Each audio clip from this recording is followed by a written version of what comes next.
Bonjour à toutes et à tous, bienvenue dans votre site maths et physique en poche. Chers étudiants et étudiantes, je vais partager avec vous, surtout les étudiants de la deuxième baccalauréat, des exercices concernant la probabilité, bien sûr toujours dans le cadre de vous préparer au jour J de l'examen national. Donc voilà le sujet, on va toujours commencer par le plus simple et aller aux choses plus sérieuses, donc les exercices qui vont bien sûr connaître un cas encore plus difficile que celui-là. Donc voilà, vous avez une urne qui contient 2 boules rouges, 3 boules jaunes et 2 boules noires. On tire simultanément et au hasard 3 boules de l'urne. Quelle est la probabilité des événements suivants? Tirez 3 boules de même couleur, tirez 3 boules de couleur 2 à 2 distinctes, tirez au moins une jaune. Soit x la variable aléatoire correspondant au nombre de boules jaunes tirées, déterminer la loi de probabilité du x et les valeurs typiques bien sûr du x. Alors voilà, vous avez le sujet devant vous, vous pouvez le lire et relire une seconde fois pour répondre aux questions posées. Alors on va commencer par la réponse à ces questions-là. La première des questions, vous avez une urne, donc il faut toujours comprendre d'abord le sujet. Donc vous avez une urne donc qui contient 2 boules rouges, voilà, donc 3 boules jaunes, J en noter, voilà, et 2 boules noires, voilà. Donc en somme vous aurez 7 boules, donc vous avez donc 7 boules. Donc qu'est-ce qu'on tire? On tire simultanément de l'urne 3 boules et au hasard.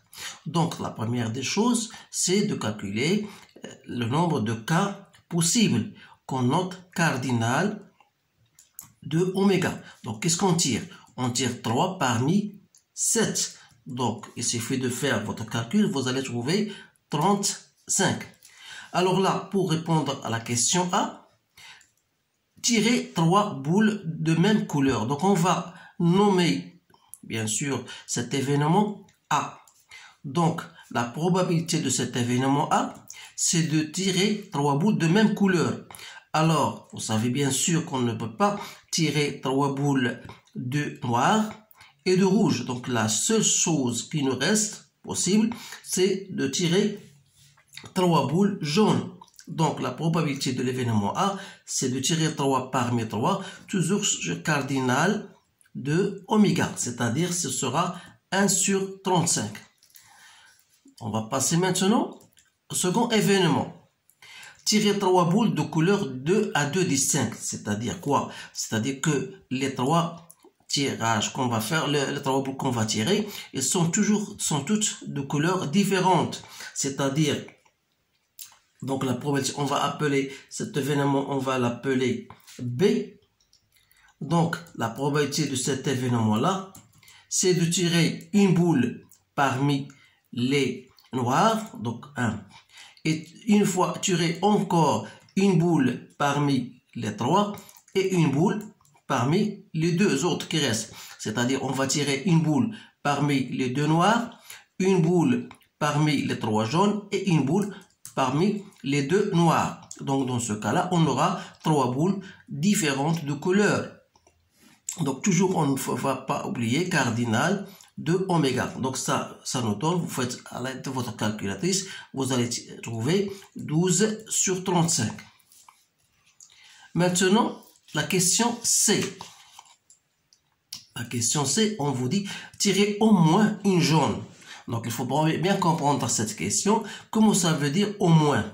Au moins, ça veut dire une ou 3. C'est-à-dire, on peut tirer soit une jaune, soit les 2 boules tirées sont jaunes, ou bien les 3 sont jaunes. C'est-à-dire, soit que la première, donc on va tirer une jaune et les autres sont non jaunes.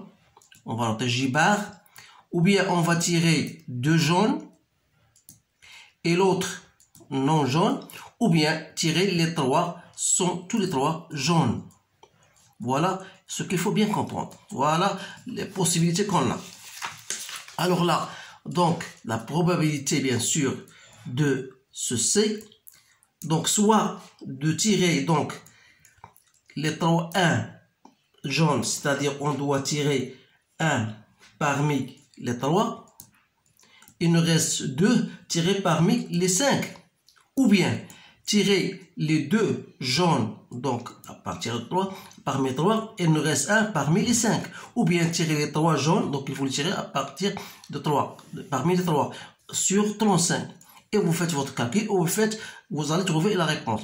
Mais je vous propose une autre méthode, la plus simple, c'est-à-dire de chercher le contraire de C, on note C bar, c'est-à-dire c'est quoi? Donc tirer au moins une jaune, le C bar c'est aucune boule jaune. Donc c'est-à-dire qu'on va tirer, parmi ces 3 boules qu'on va tirer, il n'y a aucune boule parmi elles qui est jaune. Alors là, P de C bar, c'est-à-dire il faut tirer 3 parmi les non jaunes, c'est-à-dire parmi les 4. Voilà, toujours sur 35. Vous allez bien sûr trouver ces 4 sur 35. Donc la probabilité de C, vous le savez bien sûr en cours, c'est P1 moins P de C bar. C'est-à-dire C1 moins 4 sur 35. Donc ça vous donne 31 sur 35. Ça, c'est une autre méthode, donc vous choisissez la plus simple. On va maintenant passer pour déterminer la loi de probabilité de X. Donc X c'est quoi? C'est la variable aléatoire. Donc la première question qu'on doit se poser, quelles sont les valeurs prises par X? Donc il faut déterminer l'ensemble des valeurs prises par X, qui sont bien sûr, voilà, X, ou bien on va tirer aucune boule jaune, ou bien une boule jaune, ou bien 2, ou bien 3. Voilà l'ensemble des éléments, des valeurs prises par X. Alors là, qu'est-ce qu'on doit chercher? On doit chercher la probabilité de X égale à 0, la probabilité de X égale à 1, la probabilité de X égale à 2, et la probabilité de X égale à 3. Alors là, pour la probabilité de X égale à 0, ça veut dire aucune boule jaune, c'est-à-dire on doit tirer 3 parmi les 4 sur 35, donc ça nous donne 4 sur 35.